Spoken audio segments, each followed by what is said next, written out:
The economy line is behind that pillar, sweetheart. Can't you read the signs? Victoria Sinclair's voice cuts through Terminal 5 like crystal breaking on marble. She doesn't whisper. She performs. Her manicured finger points dismissively toward the chaos of budget travelers while her ice-blue eyes scan Diana Maxwell from head to toe. Worn leather jacket, simple jeans, no visible jewelry. She finds her wanting. Diana stands perfectly still. She's heard this script before.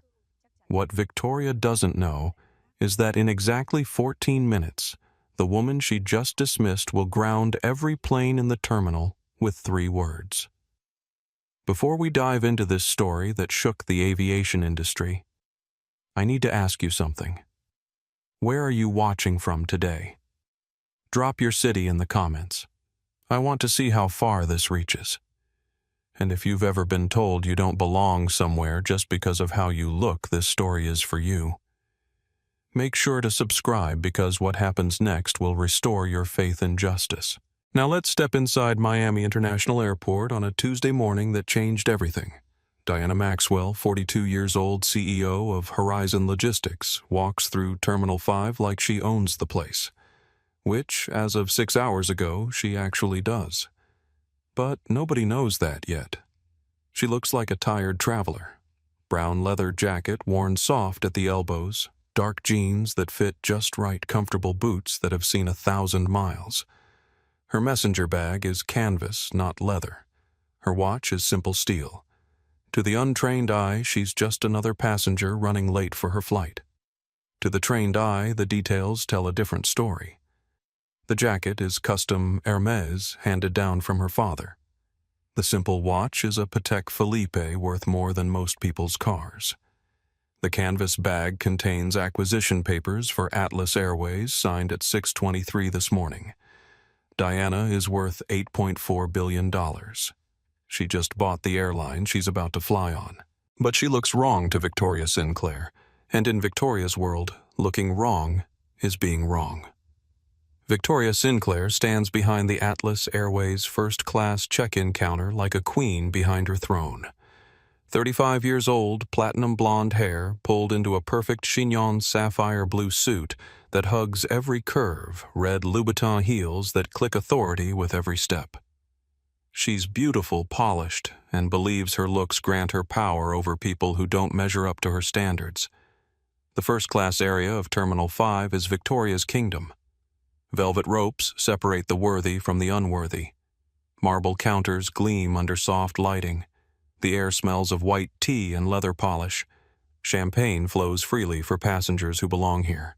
Victoria has been the gatekeeper for 3 years. She decides who deserves first-class treatment. She's turned away celebrities who didn't dress right. She's upgraded beautiful women who smiled at her correctly. She's denied service to anyone who didn't fit her image of what wealth should look like. Today, she looks at Diana Maxwell and sees a problem. Diana approaches the counter carrying her boarding pass for Flight 428 to San Francisco. Seat 1A. $18,000. She's exhausted. She spent the night finalizing the acquisition that makes her the owner of Atlas Airways. $12.7 billion. Signed, sealed, delivered. But the transfer won't be public for 72 hours. She just wants to go home.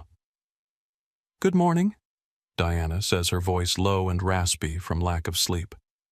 She slides her boarding pass across the marble counter. Diana Maxwell. Flight 428. Victoria doesn't look up immediately. She's adjusting the flower arrangement beside her computer white orchids that cost more than minimum wage workers make in a day. Economy check-in is around the corner behind the pillar, Victoria says without glancing at the boarding pass. Follow the blue signs. Diana pauses. Her hand freezes on her messenger bag. I know where economy is. I'm on Flight 428, Seat 1A. Victoria finally looks up.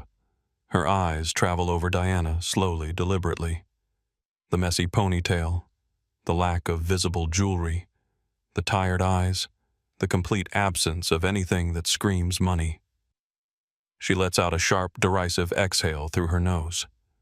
"Ma'am," Victoria says, dropping her voice to a patronizing register usually reserved for toddlers or tourists. Seat 1A is the Diamond Suite. It costs $18,000 for a one-way ticket. Please don't hold up the line. I have actual priority passengers waiting. Behind Diana, other passengers are beginning to notice. The first-class line isn't long, but it's exclusive.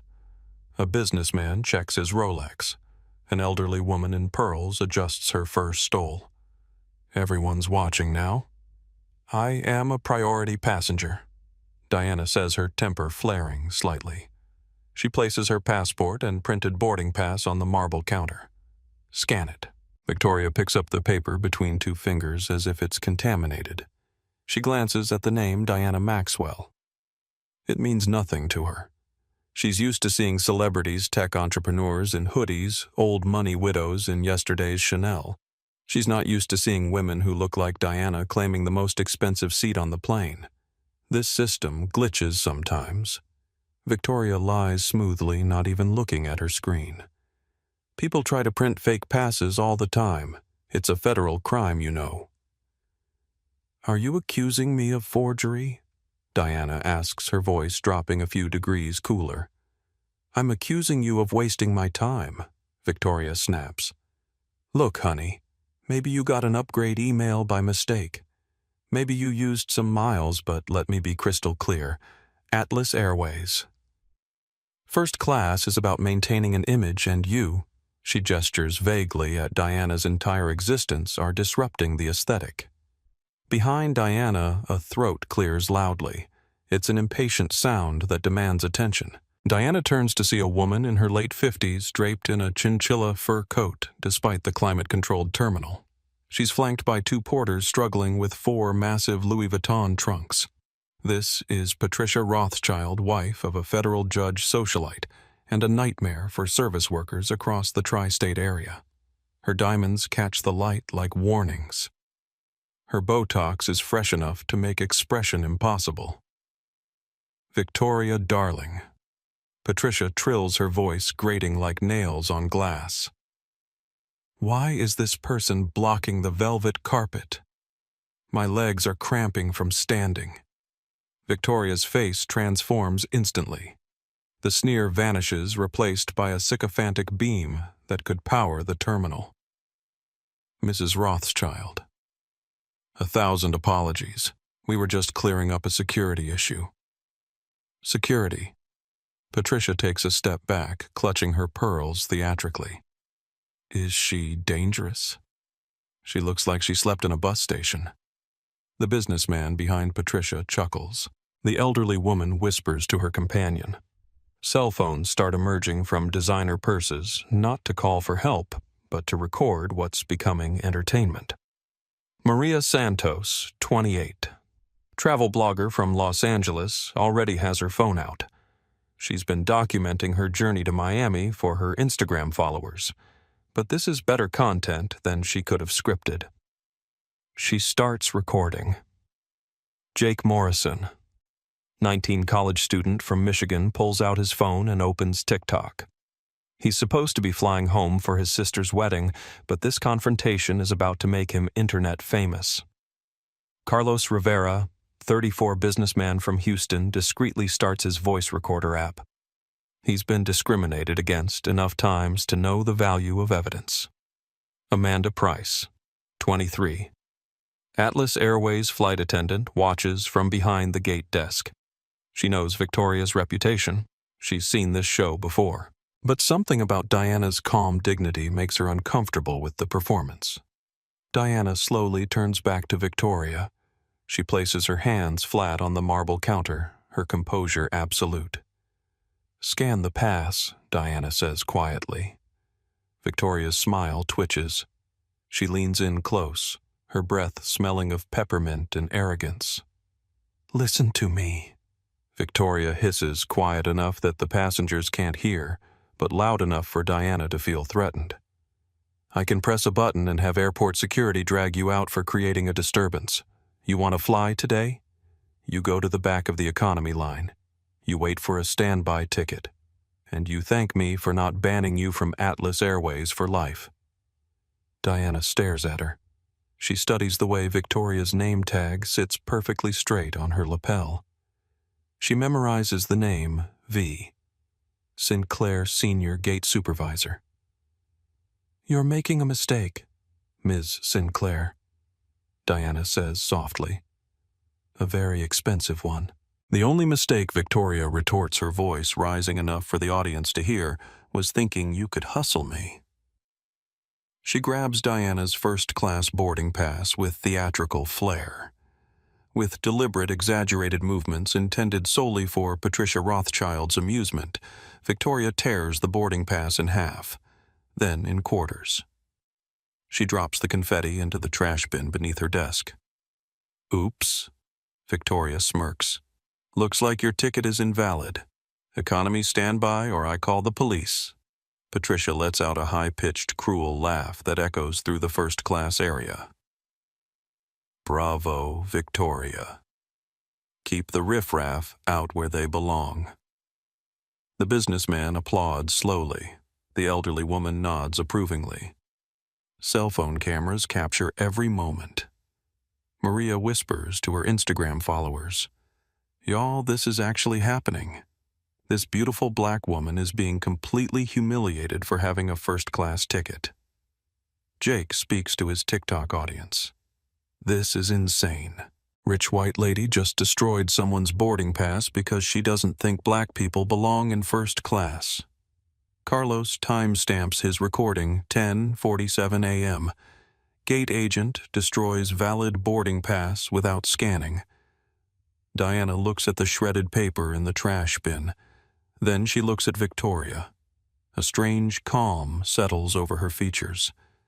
It's the calm of a predator that has just decided on the kill. Very well, Diana says. She picks up her passport. She turns around, walking past Patricia Rothschild, who makes a show of covering her nose as Diana passes. Diana walks away from the velvet ropes, away from the soft lighting, toward the chaotic fluorescent-lit landscape of the economy check-in area. As she walks, she pulls out her phone. It's an encrypted satellite model, secure enough for government communications. She dials a number that isn't saved in her contacts, but one she knows by heart. Her voice is barely a whisper, but the words will shake the entire aviation industry. Connect me to the emergency board. Authorization code, Maxwell 7742. Activate the nuclear option. A pause. The voice on the other end asks for confirmation. Ground every Atlas Airways flight. Corporate-wide shutdown. Effective immediately. Another pause. The voice asks why. Diana looks back toward Victoria's counter, where Patricia Rothschild is now being served champagne and treated like royalty. Because I own the company, and I don't tolerate discrimination in my house. She ends the call and checks her watch. 14 minutes. That's how long it will take for Victoria Sinclair to learn that looking wrong and being wrong are two very different things. Behind her, Maria's Instagram story is already being shared. Jake's TikTok is gaining viewers by the second. Carlos's audio recording is uploading to the cloud. And Diana Maxwell, billionaire CEO, walks toward the economy line to watch her empire burn down everything Victoria Sinclair thought she knew about power. The economy check-in area of Miami International Airport is a different world entirely, where first class whispers with marble and orchids, economy roars with fluorescent lights and frayed nerves. The air smells of coffee and anxiety. Crying babies provide the soundtrack. Overworked agents process an endless stream of passengers who paid $300 for the privilege of being treated like cargo. Diana Maxwell stands in this chaos with perfect posture and an unreadable expression. She's not angry anymore. Anger is a wasteful emotion. What she feels now is cold, calculating resolve. She taps her phone screen, scrolling through a document emailed to her 3 hours ago. The acquisition contract for Atlas Airways. Technically, the deal was supposed to be announced Monday morning. The ink is dry, the funds have transferred. But as far as the world knows, Atlas Airways is still owned by a consortium of European investors. In reality, Diana owns 94% of the controlling stock. She owns the check-in counter Victoria commands. She owns the carpet Patricia Rothschild stands on. She owns the uniform every Atlas Airways employee is wearing.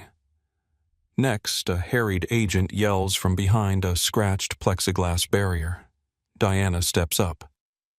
This agent is Sarah Martinez, 26, working her second job to pay for nursing school. She's been on her feet for 6 hours. Her smile is genuine but exhausted. "Hi, how can I help you today?" Sarah asks. "I need to book a flight to San Francisco," Diana says, "preferably on Atlas Airways." Sarah's fingers fly over her keyboard. "We have flight 428 departing at 1:15. Let me see what's available." She pauses, frowning at her screen. "Ma'am, that's weird. The system is showing all Atlas Airways flights as temporarily suspended. Technical maintenance, it says. But I've never seen a complete shutdown like this." Diana nods calmly. "System glitches happen. How long until it's resolved, I honestly don't know. This is really unusual." Sarah picks up her desk phone. "Let me call my supervisor." Meanwhile, back in the first-class area, Victoria Sinclair is discovering that karma has excellent timing. Her computer screen flickers. Every Atlas Airways flight status changes simultaneously. Cancelled. Cancelled. Cancelled. Victoria stares at the screen in confusion. She refreshes the page. The cancellations remain. "What the hell?" she mutters. Patricia Rothschild, sipping champagne from a crystal flute, notices Victoria's expression. "Is there a problem, dear?" "I'm not sure, Mrs. Rothschild. Our system is showing some kind of maintenance issue." Victoria calls her supervisor, Regional Director James Patterson. He's in a meeting in Atlanta, but she interrupts anyway. "Sir, all our flights just went down. Every single one. System says maintenance, but this isn't normal maintenance. This is everything." Patterson's voice crackles through the phone. "That's impossible, Victoria. Maintenance doesn't shut down the entire fleet." "Well, it's happening. Every departure board, every gate, every flight. Cancelled." Back in the economy area, Diana watches the departure boards change. Atlas Airways flights disappearing like dominoes falling in perfect sequence. She checks her watch, 3 minutes and 17 seconds since her phone call. Sarah Martinez stares at her computer screen with growing alarm. "Ma'am, this is really strange. It's not just Flight 428. It's every Atlas Airways flight in the system. Miami, New York, Los Angeles, everywhere." Other passengers in the economy line start noticing the boards. Confused voices rise. Gate agents field increasingly frantic questions. Maria Santos, still documenting everything on Instagram Live, notices the departure boards changing. Her viewer count has jumped to 8,000. Wait, she says to her phone. "Y'all see this? Every Atlas Airways flight just got canceled. This is right after that discrimination incident I just showed you. This cannot be a coincidence." Comments flood her Instagram. Something big is happening. She did something. Who is that woman? Jake Morrison's TikTok live stream now has 12,000 viewers.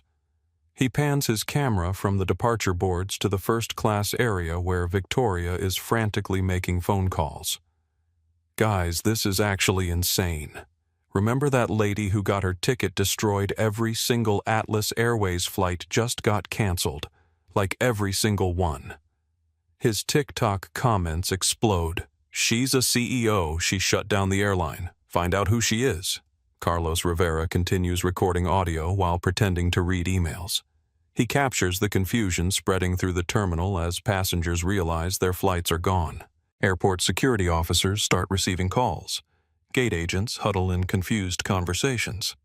Atlas Airways employees emerge from back offices with worried expressions. Officer Michael Torres, the professional Hispanic security officer from earlier, receives a radio call, "All units to Atlas Airways gates. We have a developing situation with flight cancellations." Officer David Brooks, who sided with Victoria earlier, reluctantly follows Torres toward the first-class area. Victoria Sinclair is no longer the composed gatekeeper of luxury. Her perfect chignon has loosened.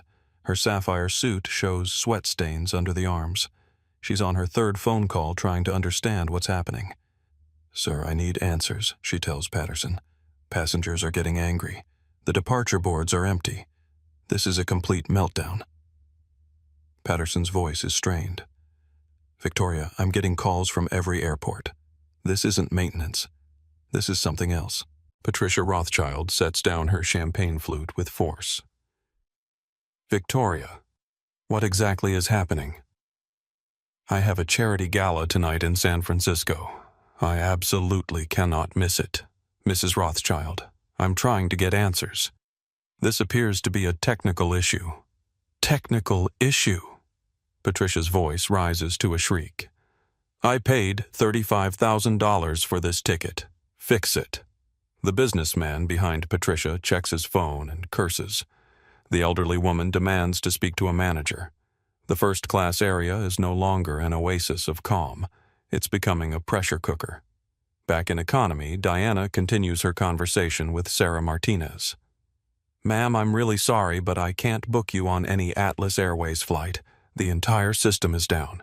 I can check other airlines." "That's all right," Diana says. "I'll wait. These things usually resolve themselves." She steps away from the counter and finds a seat near the departure boards. She pulls out her phone again and makes another call. "Legal department. This is Diana Maxwell. I need a press release prepared immediately."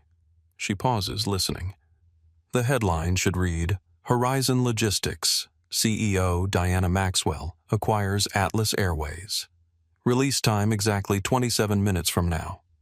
Another pause. "Because in 27 minutes, I want maximum media impact." Diana ends the call and opens her Twitter app. She's never been one for social media, but today calls for new strategies. She starts typing. Sometimes the most powerful response to discrimination is silence. Sometimes it's action. Today I chose action. She doesn't post it yet. Timing is everything. Maria Santos notices Diana sitting calmly while chaos erupts around her.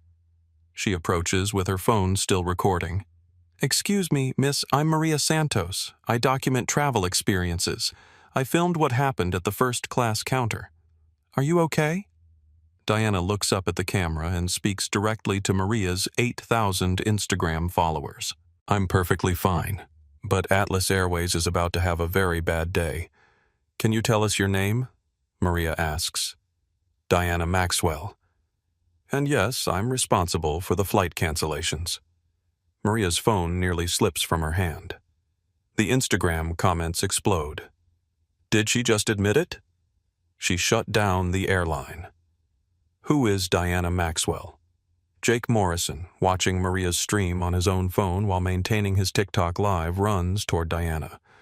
"Ma'am, excuse me. I'm Jake. I recorded everything that happened. Did you really cancel all the flights?" Diana stands and faces both cameras. "I didn't cancel anything. I made a business decision as the new owner of Atlas Airways." The words hang in the air like thunderclaps. Jake's 12,000 TikTok viewers become 25,000 in real time. Maria's Instagram Live explodes past 15,000 viewers. "You own Atlas Airways?" Maria asks, her voice barely a whisper. "As of 6:23 this morning, I own 94% of Atlas Airways. The paperwork was filed with the SEC at dawn. What you witnessed at the first-class counter was an employee of my company discriminating against the owner of that company. Both phones capture every word. Social media notifications ping like machine gun fire. Carlos Rivera, still pretending to mind his own business, moves closer to capture the audio clearly. Patricia Rothschild, standing 50 yards away at the first-class counter, suddenly stops complaining about her canceled gala. She hears Diana's voice carrying across the terminal and turns to look. Victoria Sinclair, still on the phone with her supervisor, notices the crowd forming around Diana. She sees the cameras, hears the word owner, and feels a chill run down her spine. Officer Torres and Officer Brooks approach the gathering crowd. They're not sure if this is a security situation or a media event. "Ma'am," Officer Torres says politely, "is everything all right here?" Diana looks at Torres, the officer who examined her documents professionally earlier. "Everything is fine, Officer Torres. I'm simply answering questions about my business decision." She turns back to the cameras. 23 minutes from now, Atlas Airways will issue a statement announcing that Horizon Logistics has acquired the company. The acquisition was completed this morning. The flight suspensions are temporary pending implementation of new customer service protocols. Maria's Instagram comments scroll so fast they're unreadable. "This is insane billionaire revenge, best live stream ever." Jake's TikTok has 38,000 viewers and climbing. Amanda Price, the flight attendant who witnessed Victoria's behavior, approaches the group. Ms. Maxwell: "I'm Amanda Price, Atlas Airways flight attendant. I saw what happened at the first-class counter, Ms. Sinclair has a reputation for treating certain passengers poorly." Diana nods. "Thank you for speaking up, Ms. Price. People like you are exactly why Atlas Airways has a future." Victoria Sinclair, watching this unfold from her counter, finally understands the magnitude of her mistake. The woman she humiliated, the boarding pass she destroyed, the dignity she trampled. It all belonged to her new boss. She drops the phone mid-conversation with Patterson and walks toward the crowd around Diana. Her heels click against the marble like a countdown to execution. "Excuse me," Victoria calls out, her voice cracking. "Excuse me. Ms. Maxwell." Diana turns. The cameras follow. "Ms. Sinclair, did you have something to add to our conversation?"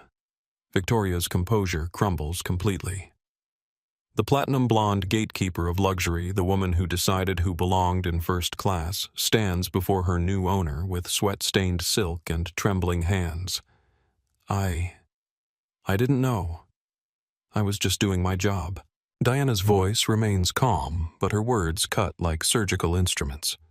"Your job was to process boarding passes and treat customers with respect. You destroyed company property and harassed a paying passenger. Which part of that was your job?" The terminal has gone quiet except for the click and hum of phones recording.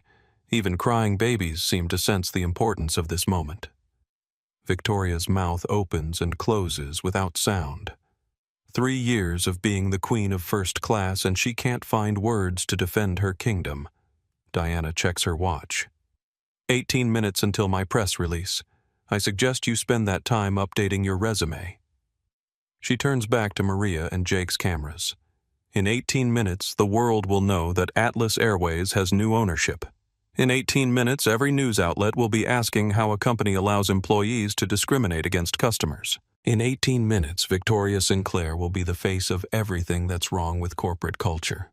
She pauses, looking directly into the lenses. But change starts today. The crowd around Diana Maxwell grows larger by the minute. Word spreads through Terminal 5 like wildfire. Passengers abandon their gates to witness the confrontation. Airport employees emerge from back offices. Even TSA agents pause their security checks to watch the drama unfold. Maria Santos's Instagram live stream has 23,000 viewers. Jake Morrison's TikTok reaches 45,000. Local news stations monitoring social media trends dispatch crews to Miami International. This is no longer just a customer service incident. This is a corporate earthquake in real time. Victoria Sinclair stands frozen in the center of the growing crowd, her authority evaporated. The woman who commanded the first-class gates like a general now looks like a defeated soldier waiting for court-martial. Diana checks her phone. 17 minutes until the press release. "Ms. Sinclair." Diana says, her voice carrying across the terminal. "Would you like to explain to these cameras why you destroyed my boarding pass?" Victoria's mouth opens, but no sound emerges. She looks around desperately for support, for backup, for someone to validate her actions. Patricia Rothschild, who applauded Victoria's discrimination moments earlier, has quietly retreated toward the ladies' room. The businessman who chuckled at Diana's humiliation suddenly finds his phone fascinating. Fair-weather allies disappear like morning mist. I was protecting, Victoria stammers. Protecting what Diana asks. Protecting Atlas Airways from paying customers. Protecting first class from people who don't look wealthy enough for your standards. Amanda Price. The flight attendant steps forward. She's been working for Atlas Airways for 2 years. She's watched Victoria humiliate passengers before, but she's never had the courage to speak up. Today feels different. Ms. Maxwell Victoria has done this before. Last month, she denied service to a young black man with a valid first-class ticket. She said he looked suspicious. Victoria spins toward Amanda. That was different. He was acting strange. He was nervous because he was flying to his father's funeral. Amanda continues. I had to intervene and personally escort him to his seat. The cameras capture every word. Maria's Instagram comments explode with stories from other passengers. This happened to my brother Atlas. Airways always does this, racist airline. Carlos Rivera, still recording audio, approaches the group. Ma'am, I'm Carlos Rivera. I was flying Atlas Airways last year when a gate agent made me show additional ID because my boarding pass seemed unusual. I'm a federal prosecutor. My boarding pass was perfectly valid. Diana nods to Carlos. Thank you for sharing that. She turns to address all the cameras directly. What you're hearing are not isolated incidents. These are patterns of discrimination that Atlas Airways has allowed to continue unchecked. Today, that pattern ends. Jake Morrison's TikTok comments are scrolling at light speed. Drag them justice. This is everything. Officer Torres approaches Diana respectfully. Ma'am, we may need to move this conversation to a more private area. The crowd is getting large. Diana shakes her head. Officer Torres' sunshine is the best disinfectant. This conversation needs to happen in public on camera with witnesses. Officer Brooks, who sided with Victoria earlier, looks increasingly uncomfortable. He whispers to Torres. Should we intervene? In what Torres responds. She owns the company. This is corporate discipline, not a security threat. Meanwhile, in Atlanta, Regional Director James Patterson receives a call that makes his blood run cold. Sir, this is Jennifer Walsh from Corporate Communications. Are you aware that our major shareholder just announced on social media that we've been acquired? Patterson drops his coffee mug. What? Diana Maxwell, CEO of Horizon Logistics. She's live on Instagram and TikTok, claiming she owns Atlas Airways. The announcement says the acquisition was completed this morning. Patterson frantically opens his laptop and checks the SEC filings. There it is, stamped and certified. Horizon Logistics has acquired 94% of Atlas Airways common stock. The transaction completed at 6:23 a.m. Eastern Standard Time. His phone buzzes with messages from board members, investors, and media outlets. The acquisition was supposed to be announced quietly on Monday morning. Instead, it's exploding across social media in real time. He calls Victoria's direct line. It rings and rings. No answer. Back in Terminal 5, Victoria Sinclair realizes her phone is ringing, but she can't move to answer it. She's trapped in the eye of a hurricane that's about to consume her career. Diana checks her watch again. 14 minutes. Ms. Sinclair, I'm going to give you an opportunity to explain your actions. These cameras are broadcasting live to thousands of people.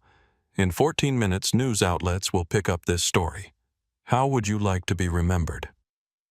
Victoria's voice comes out as a whisper. I was doing what I was trained to do.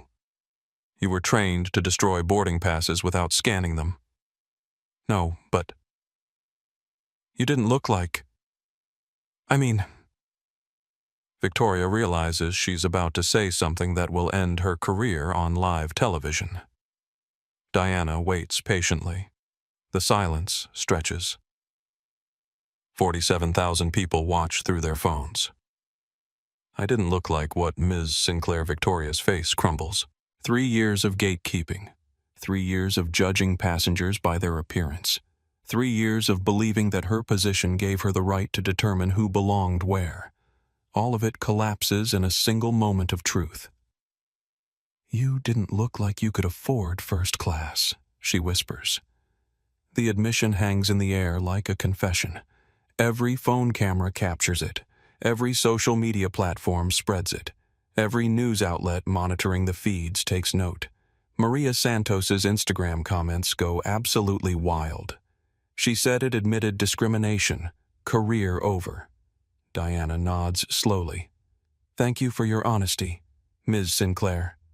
She turns to address the cameras and the growing crowd of passengers. "You all heard that. An Atlas Airways employee just admitted to discriminating against customers based on their appearance. This is why change is necessary. Jake Morrison's TikTok has reached 68,000 viewers. Major influencer accounts are sharing the stream. Atlas discrimination starts trending on Twitter. Amanda Price approaches Victoria with something resembling sympathy. Victoria: "I tried to talk to you about this. Remember when we discussed the bias training that HR offered?" Victoria nods miserably. "I thought it was optional." "Treating people with dignity should never be optional," Diana says. Carlos Rivera checks his own social media. The story is spreading beyond aviation circles. Civil rights organizations are taking notice. News outlets are requesting interviews. Diana's phone buzzes with a text from her legal team press release ready. "Shall we proceed on schedule?" She types back. "Yes. Send it in 13 minutes. Patricia Rothschild, who has been hiding near the restrooms, receives a phone call from her husband, federal judge Harrison Rothschild. Patricia, get away from that airport immediately. My clerk just showed me social media posts with you applauding discrimination. This could affect my position on the bench." Patricia looks toward the crowd around Diana, realizes her face is probably in several viral videos, and quietly slips toward the exit. But Diana isn't finished with the people who enabled Victoria's behavior. "Mrs. Rothschild." Diana calls out, her voice carrying across the terminal. "You applauded when Ms. Sinclair destroyed my boarding pass. Would you like to comment?" Patricia freezes. Every camera turns toward her. 68,000 people wait for her response. I don't know what you're talking about." Patricia lies clutching her fur coat. Amanda Price speaks up. "Ma'am, I saw you applaud. You said keep the riffraff out." Patricia's face flushes red. "That's not... I never said..." Maria Santos scrolls back through her Instagram live recording. "I've got it right here. Timestamp 10:48 a.m. You literally clapped and said, 'Keep the riffraff out.' The evidence is undeniable. Thousands of people watched it happen live." Diana walks toward Patricia, who backs away like she's facing a predator. "Mrs. Rothschild, you celebrated discrimination. You turned harassment into entertainment. How does that feel now?" Patricia Rothschild, accustomed to being treated like royalty wherever she goes, faces public accountability for the first time in her privileged life. "I have to go," she stammers, rushing toward the exit. But Diana isn't done. "Mrs. Rothschild, you're banned from Atlas Airways for life, effective immediately." Patricia stops in her tracks. "You can't do that." "My husband is a federal judge. Your husband's position doesn't protect you from the consequences of your actions. You're banned. Security will escort you out if necessary." Officer Torres nods to Diana. "Ma'am, we'll ensure she leaves the premises." Patricia Rothschild, who entered the terminal as privileged royalty, exits as banned cargo under security escort. Diana checks her watch. 10 minutes until the press release. She addresses the cameras one final time. In 10 minutes, the world will know that Atlas Airways has new leadership. In 10 minutes, Every news outlet will be calling for statements about discrimination in the airline industry. In 10 minutes, Victoria Sinclair's admission will be national news. She pauses, looking directly into Maria and Jake's cameras. But this isn't about revenge. This is about change. This is about ensuring that no customer is ever judged by their appearance instead of their boarding pass. Victoria Sinclair, still standing in the center of the crowd, finally understands the magnitude of what's happening. She's not just losing her job. She's becoming the symbol of everything wrong with corporate discrimination. Ms. Maxwell. Victoria says, her voice breaking. What happens to me now? Diana studies Victoria for a long moment. The gatekeeper who destroyed her boarding pass, who humiliated her in front of passengers who admitted to discriminating based on appearance. Ms. Sinclair, what happens to you now is what happens to anyone who discriminates against customers. You face the consequences of your choices. Victoria nods slowly, accepting her fate. Diana's phone buzzes. Text message from her assistant.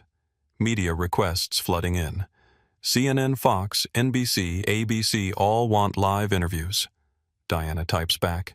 Schedule them. It's time to tell this story properly. She looks around the terminal at the crowd of passengers, employees, and cameras. In 10 minutes, this moment will belong to history. In 10 minutes, Atlas Airways will have new ownership and new values. But right now, in this moment, Diana Maxwell stands in the economy section of Miami International Airport as the most powerful person in the building, and everyone knows it. 9 minutes and 37 seconds until the press release. But social media doesn't wait for official announcements. The story is already exploding across every platform like digital wildfire. Maria Santos's Instagram live stream peaks at 31,000 viewers before the platform's servers struggle to handle the traffic. Her notifications sound like machine gun fire as celebrities' news accounts and viral content creators share her stream. Comments flood in from around the world. Watching from London. This is amazing. Sydney, Australia here. Get her Victoria, Toronto, Canada. Black Excellence, Lagos, Nigeria. Justice served. Jake Morrison's TikTok explodes past 85,000 live viewers. The algorithm has caught fire. Atlas discrimination trends #1 worldwide. Victoria Sinclair trends #3. Diana Maxwell trends #5. Major TikTok creators start reposting Jake's stream. Charlotte Amelio shares to her 150 million followers. Merbeast posts. This is the most insane discrimination revenge story ever. Kylie Jenner reposts with, "Use your power for good." Twitter becomes a battlefield of reactions. The viral thread starts with Carlos Rivera posting his audio recording with timestamp verification. Within minutes, it has 50,000 retweets. CNN's Twitter account. Breaking billionaire CEO confronts airline employee who discriminated against her, shuts down entire airline in response. Fox News Atlas Airways faces discrimination scandal as new owner emerges. The View. This is what accountability looks like in 2024. ESPN. Even athletes are weighing in. LeBron James posts, "This is why we use our platforms for justice." But the real explosion happens on Reddit. Someone creates a mega-thread and public freak-out racist airline employee gets owned by secret billionaire CEO, live footage. Within an hour, the thread has 15,000 comments and climbs to the front page. "This is the most satisfying thing I've ever watched." Victoria thought she had power. Diana showed her what real power looks like. The way she stayed calm while destroying that woman's entire career is legendary. Anyone else notice how Patricia Rothschild disappeared when accountability showed up? Anti-work explodes with appreciation. This is what happens when discrimination meets consequences. Every shitty boss needs to see this. Diana Maxwell is the hero we needed. Meanwhile, inside Terminal 5, Diana Maxwell watches the chaos she's unleashed with calculated satisfaction. Her phone buzzes constantly with calls from reporters, but she ignores them. The story will tell itself. Amanda Price approaches Diana with her own phone. "Ms. Maxwell, my roommate just sent me this. You're trending on every platform. People are calling you a hero." Diana glances at Amanda's screen. TikTok videos with millions of views. Twitter threads with hundreds of thousands of likes. Instagram stories shared by celebrities she's never met. "I'm not a hero, Amanda. I'm just someone with power who decided to use it properly." Victoria Sinclair, still standing in the center of the crowd like a deer in headlights, watches her career end in real time. Her own phone buzzes with notifications, but she's afraid to look. Friends, family members, co-workers, everyone has seen the videos. Her personal Instagram, which was private, receives thousands of follow requests. Her LinkedIn profile gets bombed with comments about discrimination. Someone finds her Facebook page and shares screenshots of old posts that don't age well under scrutiny. The internet has a long memory and perfect receipts. Officer Torres receives a radio call. "Unit 47, be advised, we have news crews arriving at Terminal 5. CNN Local 10 Fox. They're requesting access to the Atlas Airways area." Torres looks at Diana. "Ma'am, media is requesting interviews. What would you like me to tell them?" "Tell them I'll hold a press conference in exactly 6 minutes, right here in front of these cameras that have been broadcasting the truth." Carlos Rivera, still recording everything, overhears Diana's response and immediately posts to Twitter, "Breaking: Diana Maxwell announcing press conference in 6 minutes at Miami Airport." The tweet gets 10,000 retweets in 2 minutes. Major news outlets pivot their coverage. This isn't just a viral video anymore.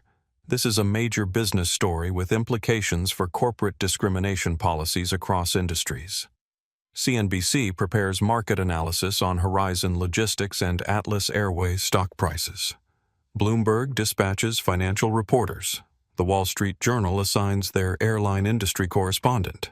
But the most interesting developments happen in the comment sections where real passengers share their own Atlas Airways discrimination experiences. This happened to my daughter last year. Victoria Sinclair made her show 3 forms of ID for a domestic flight. Atlas Airways gate agents in Chicago did the same thing to my husband. Made him wait while they verified his ticket was real. I'm a federal air marshal. I watched Atlas Airways staff discriminate against passengers for years. Finally, someone with power did something about it. The pattern emerges clearly. This wasn't an isolated incident. This was corporate culture. Diana's legal team texts her discrimination lawsuits being filed against Atlas Airways. 7 in the past hour. More coming. Diana texts back. "Good. Victims deserve justice and compensation." Maria Santos reads Diana's text response on Instagram Live, and 35,000 viewers witness Diana's commitment to accountability extending beyond just Victoria. Jake Morrison's TikTok comment section becomes a celebration of justice. "This woman just changed corporate America forever." Every discrimination victim is watching this and feeling hope. Diana Maxwell just made every racist employee think twice, but not everyone celebrates. Corporate executives across the airline industry watch in horror as their own discrimination practices face scrutiny. Emergency board meetings convene at Delta American United and Southwest.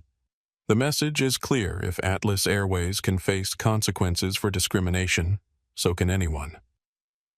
Diana's phone rings. It's her communications director calling from Los Angeles. "Diana, every major network wants live interviews. Good Morning America, Today Show, CNN, Fox News, ABC, NBC, CBS. Social media engagement is off the charts. Schedule them all." Diana responds, "This story needs to be told properly." Victoria Sinclair overhears this conversation and realizes her humiliation is about to go national television. What happened in Terminal 5 will be broadcast to millions of Americans over their morning coffee. She approaches Diana one final time. "Ms. Maxwell, please. I have children. I made a mistake. Please don't destroy my entire life." Diana stops and considers Victoria's plea. The cameras capture every moment of this decision. Ms. Sinclair, you had the power to treat people with dignity, and you chose discrimination. You had the opportunity to scan my boarding pass, and you chose destruction. You had the chance to be professional, and you chose prejudice. She pauses, looking directly at Victoria. I'm not destroying your life. I'm revealing the choices you made. Victoria nods, understanding that accountability and destruction are not the same thing. Diana checks her watch. 2 minutes until the press release. She addresses all the cameras for what will become the most quoted statement of the day: power without accountability is just privilege. Privilege without responsibility is just prejudice. Today, Atlas Airways chooses accountability and responsibility. The quote immediately goes viral. Within minutes, it appears on t-shirts, coffee mugs, and motivational posters across social media. Diana's phone buzzes with the press release notification. The acquisition is now public. Atlas Airways' stock price begins fluctuating wildly as investors process the news. But the financial implications pale compared to the social implications. Diana Maxwell has just demonstrated how corporate power can be used for justice instead of just profit. And 68 million people watched it happen live. CNN breaks into regular programming. We're following a developing story out of Miami International Airport, where a discrimination incident has led to a complete airline shutdown and a dramatic corporate acquisition reveal. The anchor reads directly from social media. Videos show Atlas Airways employee Victoria Sinclair discriminating against passenger Diana Maxwell, who has just been revealed as the new owner of the airline. Fox News leads with billionaire CEO uses corporate power to shut down airline after experiencing discrimination firsthand. ABC News social media videos capture real-time justice as airline owner confronts discriminatory employee. The story transcends typical news cycles. This isn't just business news or civil rights news or social media news. This is all of them combined into a perfect storm of accountability. Diana Maxwell, standing in the economy section of Miami International Airport, has just changed the conversation about corporate discrimination forever, and everyone with a phone watched it happen. The press release hits newswires at exactly 11:04 a.m. Eastern Standard Time. Within seconds, financial markets react. Atlas Airways stock jumps 23% as investors realize the acquisition wasn't hostile, but strategic. Horizon Logistics stock rises 8% as analysts recognize Diana's reputation for turning around underperforming companies. But the real drama isn't happening on Wall Street. It's happening in Terminal 5, where Diana Maxwell stands ready to address the world. CNN arrives first. Reporter Sarah Chen rushes through the terminal with her camera crew following the crowd toward Diana. Behind her, Local 10 News Fox and NBC crews set up equipment with remarkable speed. Diana doesn't wait for formal introductions. She steps forward and addresses every camera simultaneously. Ladies and gentlemen, thank you for your attention. My name is Diana Maxwell, CEO of Horizon Logistics.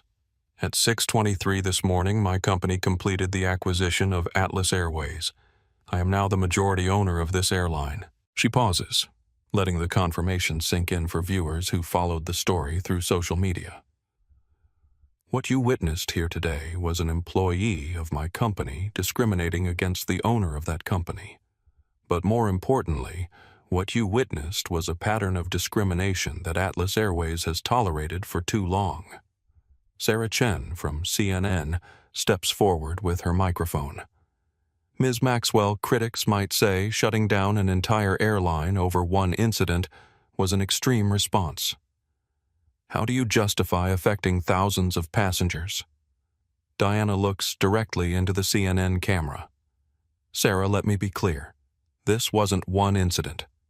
This was the incident that revealed a pattern. In the past hour, 7 discrimination lawsuits have been filed against Atlas Airways. Passengers have shared stories of similar treatment on social media. This wasn't isolated. This was cultural. She turns to address all the cameras. I shut down the flights to send a message that discrimination has consequences. Real consequences. Immediate consequences. When you humiliate customers based on their appearance, when you destroy their property without cause, when you treat paying passengers like criminals because they don't fit your prejudices, you don't deserve to operate.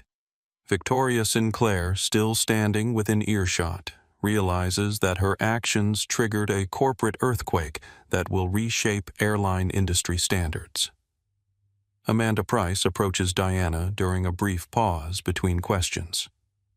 Ms. Maxwell, I want to apologize on behalf of professional Atlas Airways employees. Most of us believe in treating all passengers with dignity. Diana nods to Amanda. Thank you, Amanda. And you're exactly why Atlas Airways has a future. Fox News reporter Michael Barnes pushes forward. Miss Maxwell, what changes can passengers expect going forward? Michael, effective immediately. Atlas Airways is implementing the Diana Protocol. Every employee will complete mandatory bias training within 60 days. We're establishing an anonymous discrimination reporting system. We're creating a customer advocacy position to investigate complaints independently. She pauses, making sure every camera captures her next statement.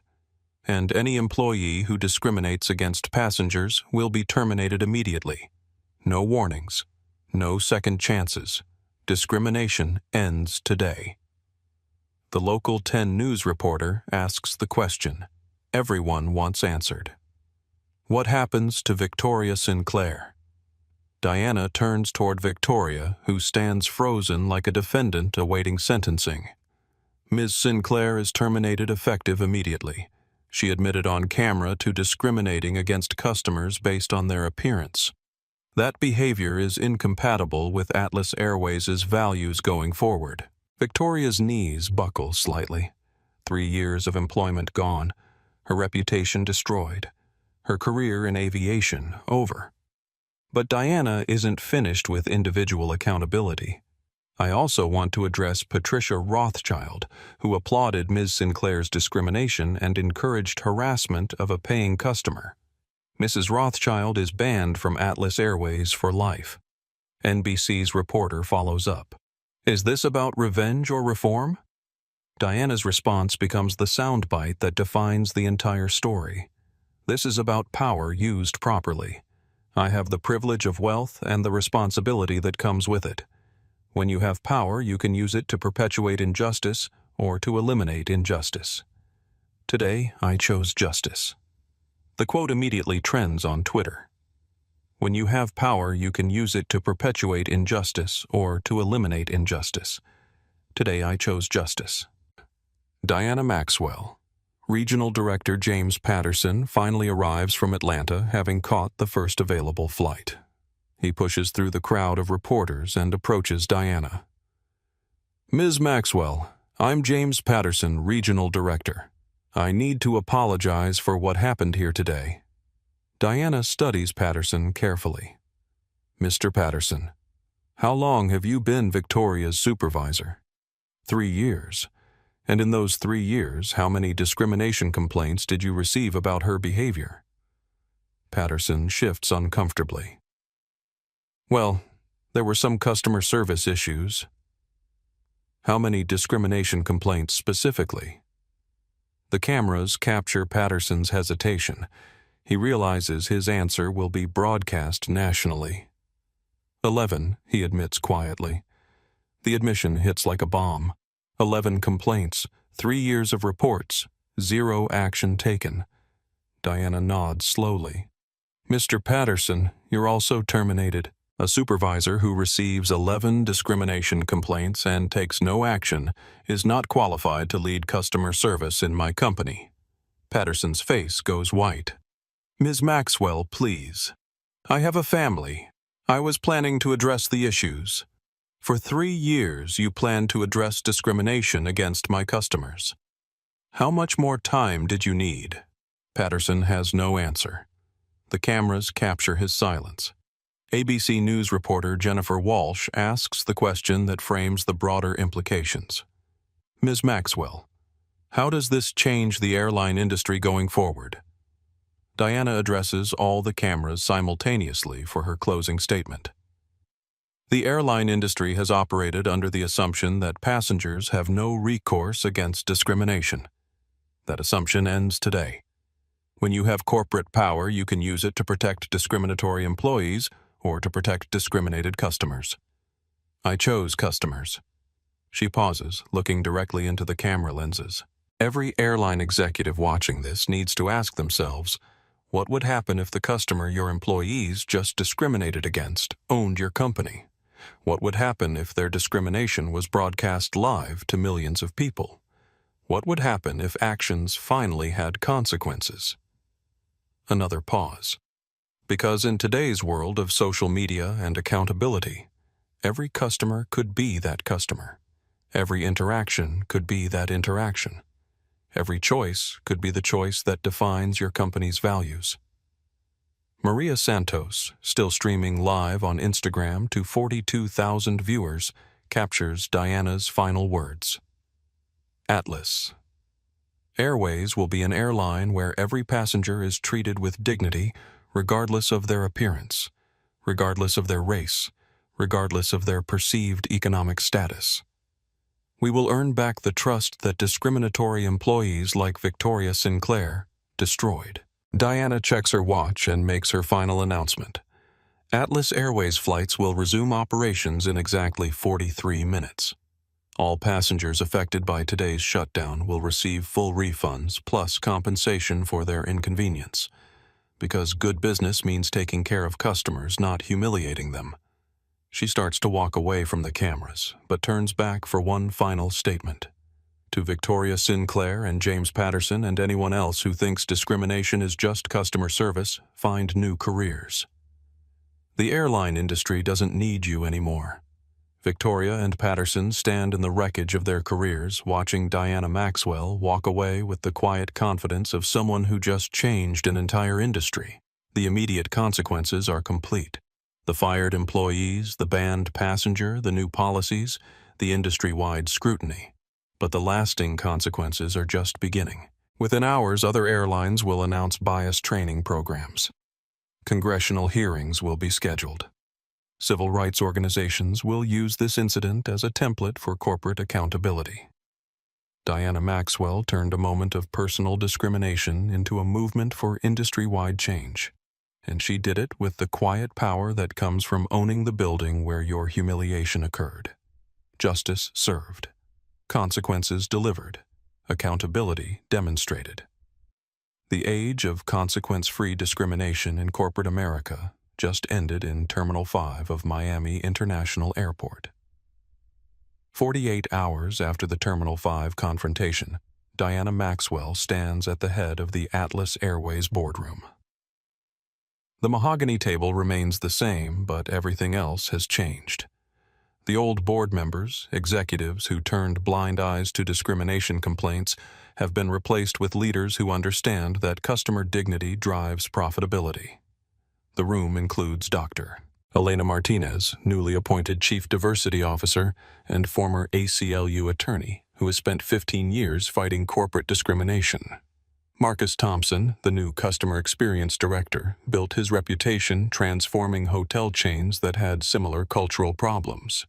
Sarah Kim, Ethics Ombudsman, brings federal prosecutor experience to corporate accountability. But Diana's first order of business isn't policy. It's people. Bring me the files on every discrimination complaint filed against Atlas Airways in the past 5 years, Diana says. Every single one. Elena slides a thick folder across the table. 67 complaints. 43 involving racial discrimination, 18 involving religious discrimination, 6 involving disability discrimination. Diana opens the folder and reads the first complaint. A young black woman denied first-class service despite having valid tickets. The complaint was filed against Victoria Sinclair. It was marked customer service training recommended and filed away.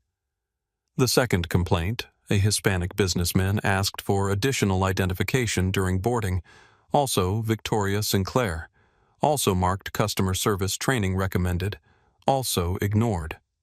Diana reads through each file. The pattern is clear, documented, and inexcusable. Every person who filed these complaints deserves compensation and apologies, Diana says. Elena, I want you to contact each complainant personally. Full refunds, additional compensation, and invitations to participate in our new customer advisory board. Marcus Thompson pulls up customer satisfaction data on his laptop. Diana Atlas Airways ranked dead last in customer service among major carriers. These discrimination complaints are just the documented cases. Most passengers who experienced bias didn't file formal complaints. Because they didn't believe anything would change, Diana responds. Today that changes. She turns to Sarah Kim. I want the Diana protocol implemented across all Atlas Airways operations within 30 days. Every employee, every level mandatory bias training with testing and certification. What about employees who fail the training? Sarah asks. They find new careers. We're rebuilding this company's culture from the foundation up. The transformation isn't just internal. Within 72 hours of the Terminal 5 incident, Atlas Airways receives more than 400 employment applications from pilots, flight attendants, and ground crew wanting to work for a company that publicly stands against discrimination. Diana reviews the applications personally. She's particularly interested in candidates who have experienced discrimination themselves, who understand the customer's perspective because they've lived it. I want our staff to reflect our passengers, Diana tells Elena. When someone boards an Atlas Airways flight, they should see people who look like them, who understand their experiences, who treat them like family instead of threats. But corporate transformation requires more than new hiring. It requires accountability for past failures. Diana schedules a company-wide video conference for all 38,000 Atlas Airways employees globally. No exceptions, no excuses. Everyone attends.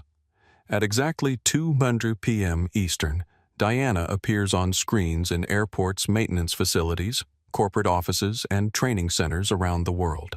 My name is Diana Maxwell. I'm your new CEO. 3 days ago, I experienced discrimination from an Atlas Airways employee.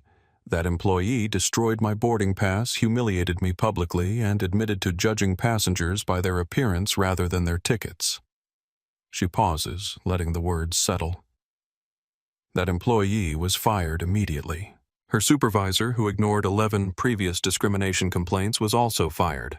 But firing 2 people doesn't solve a cultural problem that affected 67 customers over 5 years. The statistics hit every employee simultaneously. 67 complaints. 5 years of ignored discrimination. The scope of the problem becomes undeniable. Effective immediately. Atlas Airways operates under the Diana Protocol. You will treat every passenger with dignity and respect regardless of their appearance, their race, their religion, or their perceived economic status. You will process tickets based on their validity, not your assumptions about who belongs in first class. She continues with the specific consequences. Any employee who discriminates against passengers will be terminated immediately. Any supervisor who ignores discrimination complaints will be terminated immediately.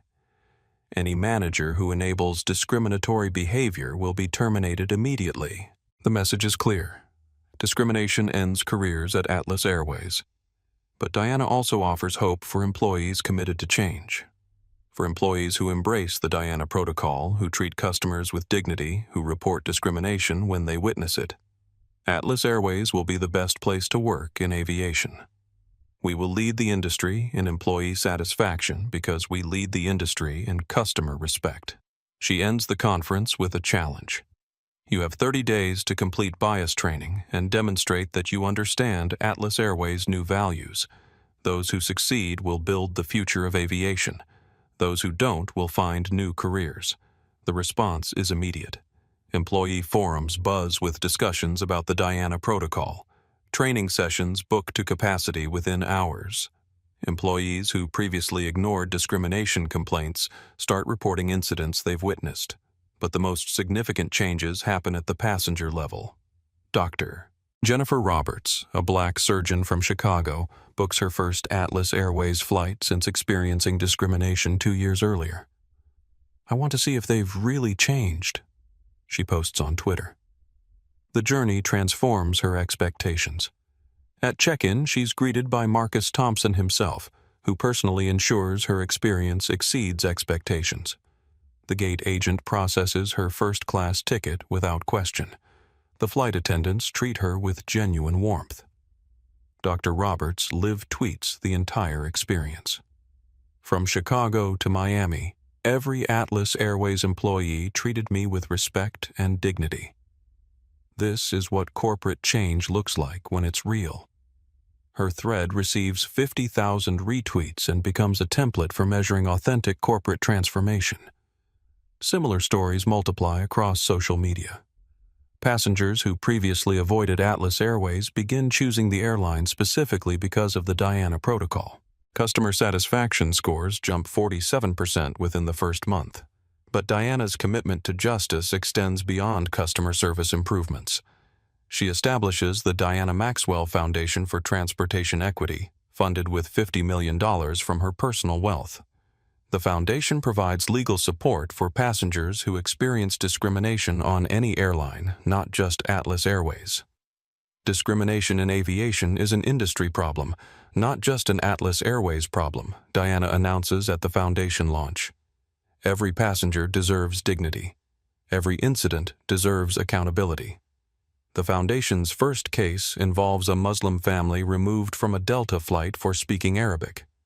Diana's legal team wins a $2.3 million settlement and forces policy changes across Delta's operations.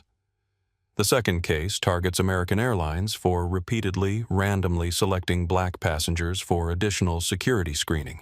The pattern is documented, proven, and punished with a $15 million settlement and mandatory bias training for all American Airlines security personnel. Other airlines watching Atlas Airways' stock price rise 34% following the Diana Protocol implementation, begin adopting similar policies. Not from altruism, but from profit motive. Treating customers with dignity becomes a competitive advantage. United announces the Respect Protocol. Delta implements dignity standards. Southwest creates equality excellence training. The industry transformation accelerated by one woman's refusal to accept discrimination in economy class reaches every major carrier within 6 months. But Diana's most personal justice comes through individual accountability.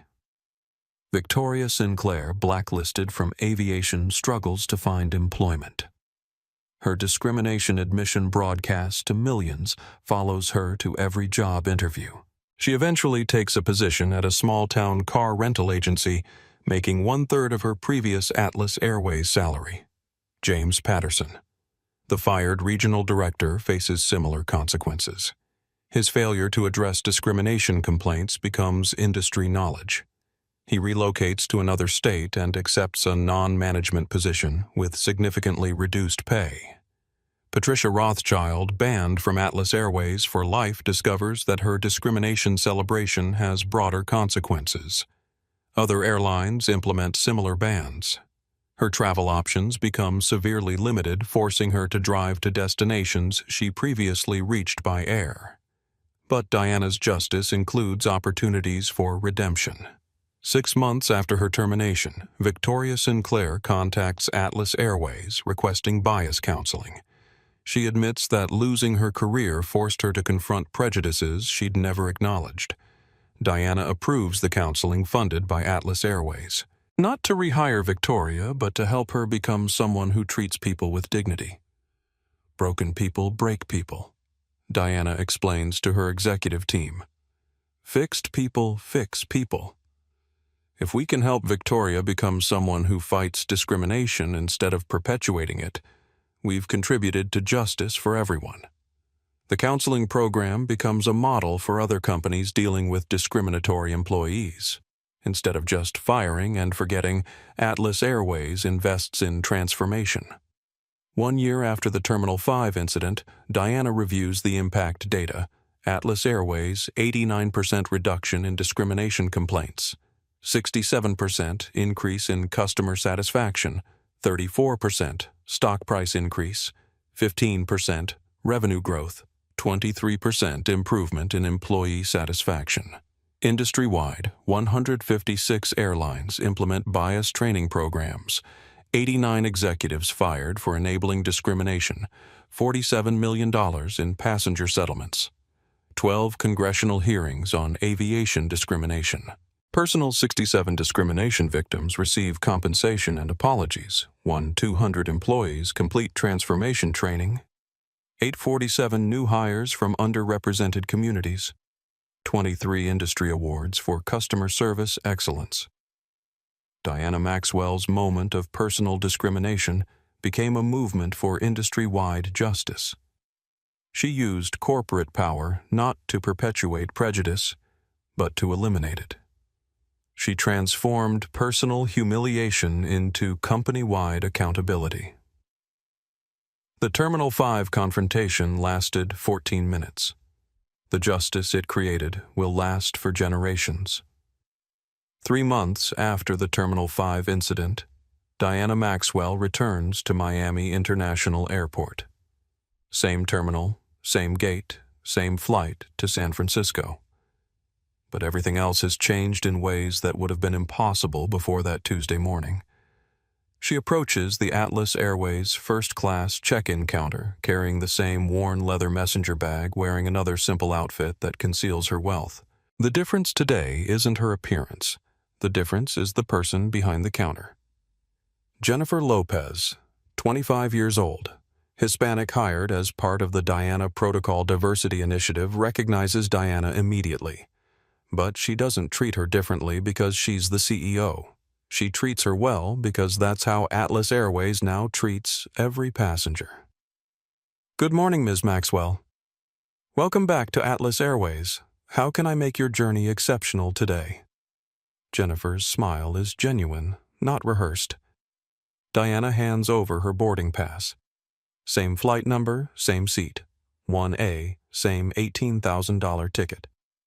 This time, Jennifer processes it without question, without suspicion, without judgment, based on appearance. Thank you for flying with us today. And personally, thank you for the changes you made. My little sister just applied to be a pilot because she said she finally sees people who look like us in leadership positions. Diana's eyes well up. This is why she endured the humiliation.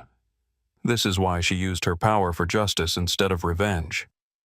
This is the real measure of transformation. What's your sister's name? Diana asks. Rosa Lopez. She's studying aviation at Miami-Dade College. Diana makes a mental note.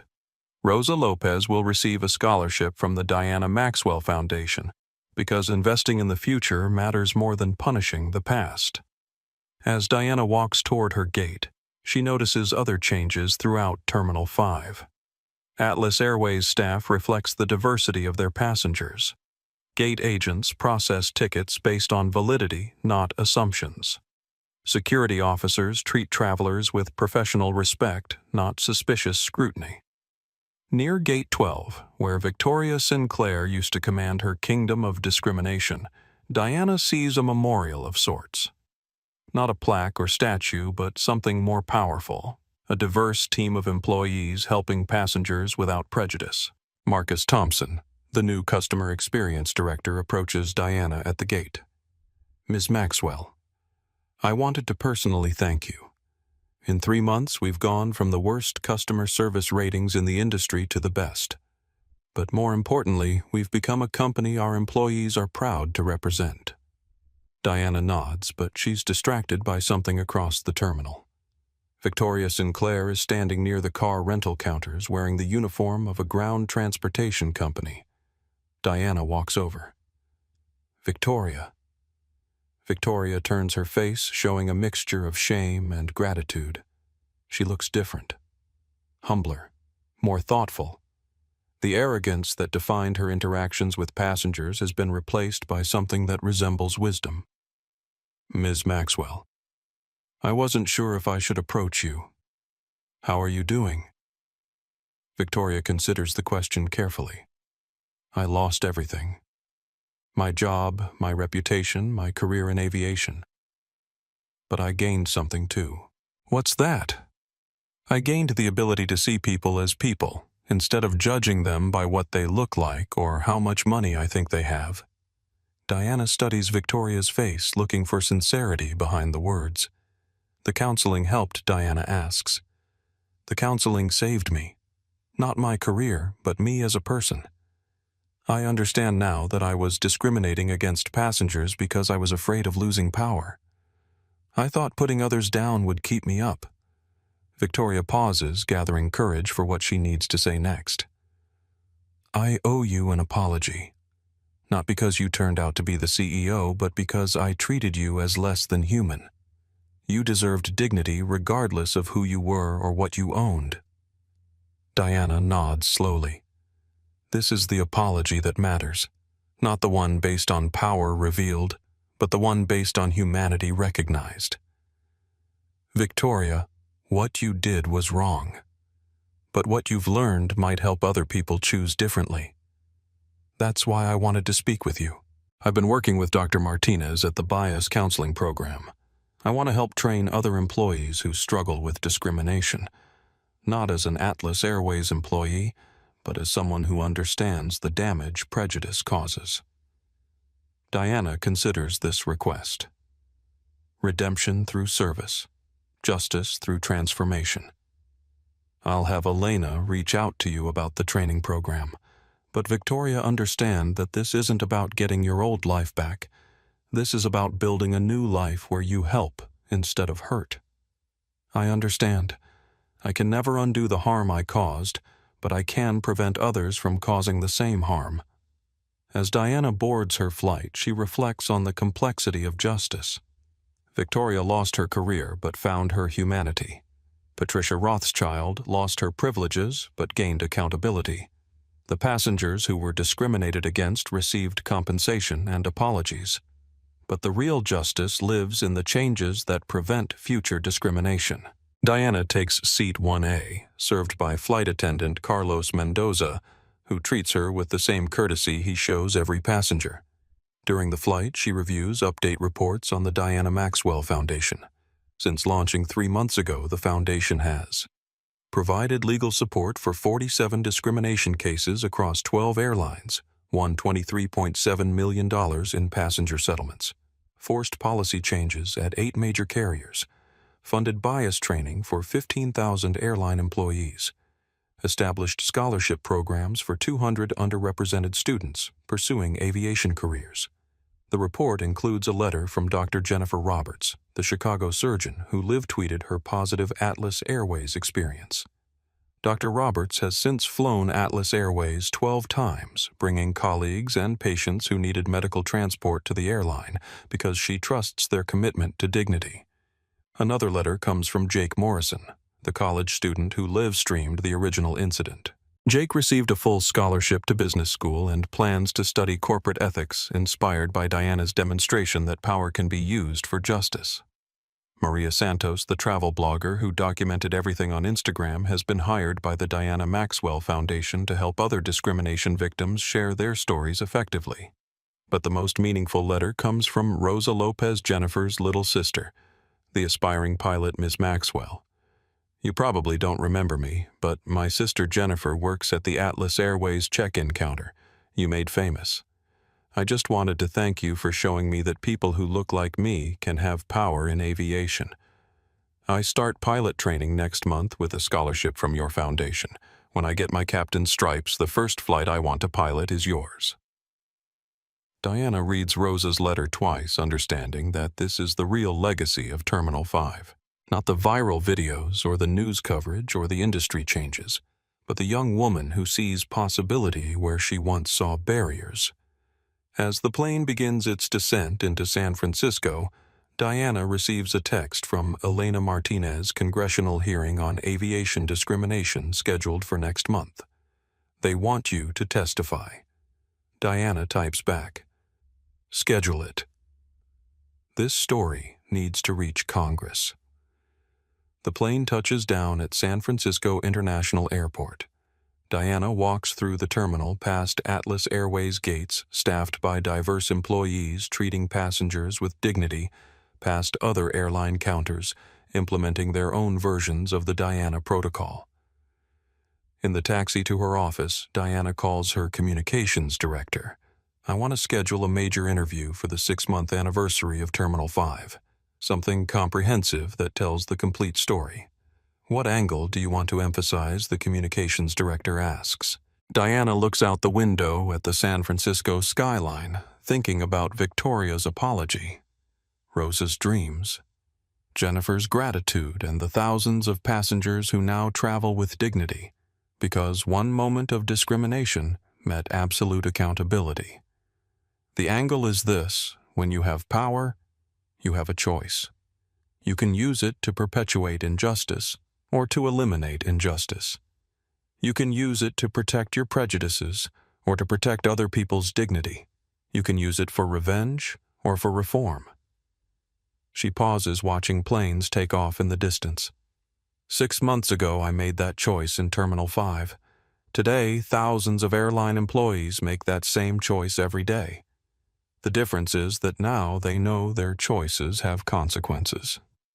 The taxi pulls up to the Horizon Logistics headquarters. Diana's assistant greets her with the day's schedule meetings, with ethics advisors, calls with congressional representatives, interviews with media outlets documenting the ongoing impact of the Diana protocol.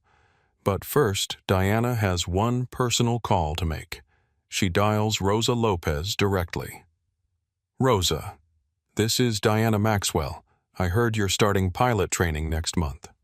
Rosa's voice trembles with excitement and nerves. "Ms. Maxwell." "Yes, ma'am." "I can't believe you called personally." "Rosa, I want you to remember something. When you become a pilot, when you sit in that captain's seat, when you have the power to make decisions that affect passengers, remember that dignity isn't negotiable. Respect isn't earned by appearance. Justice isn't optional." "Yes, ma'am, I promise. And Rosa, when you get your captain's wings, I'll be honored to be your first passenger." Diana hangs up and looks at the photo on her desk, the Terminal 5 departure board showing "canceled" across every Atlas Airways flight. The moment when corporate power met personal discrimination and chose justice. Sometimes it takes just one person with the courage to say enough. Not with violence, not with hatred, but with the quiet strength that comes from knowing your worth and using your power to protect everyone else's worth, too. Diana Maxwell didn't just cancel a flight that day in Terminal 5. She launched a movement that changed how corporate America responds to discrimination. She proved that accountability and profitability aren't enemies, they're partners. And somewhere in airports across the world, travelers are being treated with dignity, because one woman refused to go to the back of the line and chose to ground an entire airline rather than accept humiliation in silence. The age of consequence-free discrimination ended at Gate 12 in Miami International Airport. The age of corporate accountability for customer dignity began in the same place at the same time with 3 words Diana Maxwell spoke into her phone: "Ground them all." That's justice. That's power used properly. That's how one moment of personal discrimination became a movement for universal dignity. And it all started with a woman who looked wrong but was absolutely right. If this story of courage, justice, and standing up for what's right moved you, I need you to do 3 things right now. First, smash that like button to help this video reach people who need to hear this message. Second, subscribe to this channel and hit the notification bell, because we share stories that matter, stories that inspire change, and stories that prove one person can make a difference. And third, share this video with someone who needs to be reminded of their own power. Share it with someone who's been told they don't belong. Share it with someone who has the power to make change but hasn't found the courage yet. Drop a comment below and let me know where you're watching from, and tell me about a time when you or someone you know stood up for justice. Your story matters. Your voice matters, and sometimes, like Diana Maxwell proved, your actions can change everything. Remember, the next time someone tries to tell you that you don't belong somewhere, you have a choice. You can accept that treatment, or you can be like Diana Maxwell and show them exactly where you belong. The choice is yours, and the power is in your hands. Until next time, keep standing up, keep speaking out, and never forget that dignity is not negotiable.